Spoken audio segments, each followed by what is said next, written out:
आज ये वीडियो उन लोगों के लिए खास होने वाला है जो अपने फ्यूचर को लेकर के बहुत परेशान रहते हैं। हम लोग फ्यूचर प्लानिंग तो कर लेते हैं, लेकिन कितने उस पर हम लोग फॉलो कर पाते हैं, कितना उस पर अमल कर पाते हैं, वो चीज को आज हम लोग जानेंगे। ये वीडियो उन लोगों के लिए खास होने वाला है जो अपने फ्यूचर को लेकर के बहुत ज्यादा परेशान रहते हैं। मैं आपको एक छोटी सी कहानी बताता हूं जो दो लड़कों की है, जिसमें पहला का नाम है टॉम और दूसरा का नाम है डेविड। दोनों बहुत ज्यादा मेहनती थे, लेकिन इन लोगों के गांव का प्रॉब्लम क्या था कि वहां पे पानी की बहुत ज्यादा कमी थी।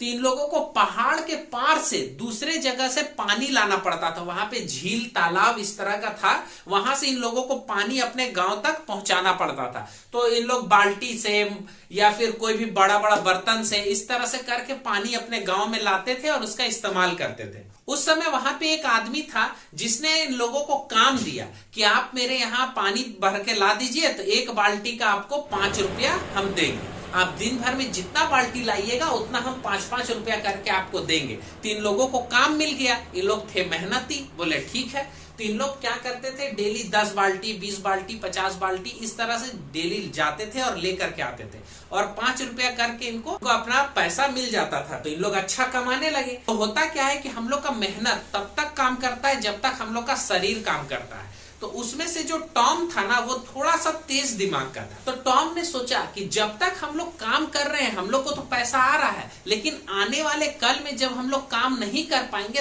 तब पैसा कैसे आएगा। तो उस समय वो पैसा तो नहीं कमा पाएगा। उसने अपने दोस्त डेविड से कहा कि चलो हम लोग कुछ ऐसा करते हैं कि भविष्य में भी हम लोग पैसा कमाते रहे, पैसा हम लोग के पास आते रहे। तो उसने बोला, अरे छोड़ो ना, अभी हम लोग कमा रहे हैं ना, अभी के बारे में सोचो, बाद में कौन सोचता है। तो वो बोला कि ठीक है, तुम कुछ मत करो, हम कुछ करते हैं। तो वो क्या करता था कि अपना आधा समय जो अपना काम रहता था बाल्टी से पानी लाने का, वो तो लाता था, और बाकी का जो आधा समय था वो एक पाइप बिछाने लगा।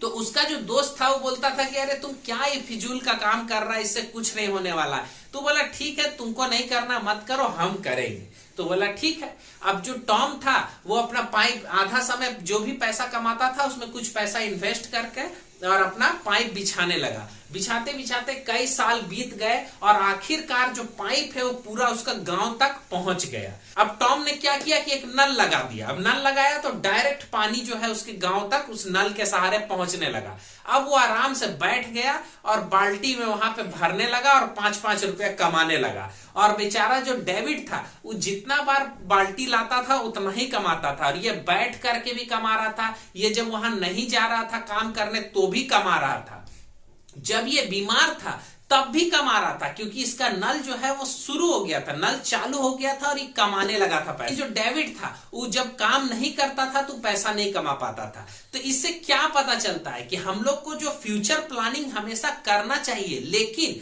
फ्यूचर प्लानिंग के साथ साथ हम लोग को वो रूल भी फॉलो करना चाहिए कि कैसे हम उस स्टेप तक पहुंचेंगे। सिर्फ सोचने से ही हम लोग को अगर अपना फ्यूचर मिल जाता, अगर हम अपना फ्यूचर ब्राइट कर लेते, तो सोचिए कि आज कितने लोग कहां कहां पहुंचे होते, कितना अमीर हो जाते। मतलब कोई भी गरीब रहता, क्योंकि कोई भी इंसान चाहता है कि हम गरीब रहे नहीं, सब चाहता है हम अमीर बने, लेकिन अमीर बनने के लिए करता कौन है? जो करता है उसी को फल मिलता है। तो इसलिए अगर आप फ्यूचर प्लानिंग कर रहे हैं तो उसको, रूल को भी फॉलो कीजिए। जब तक अपने फ्यूचर तक पहुंच नहीं जाइए, अपना एम तक पहुंच नहीं जाइए, अपने आप को उसमें लगाए रखिए, तब जाकर के आपको कहीं ना कहीं सक्सेस मिलेगा।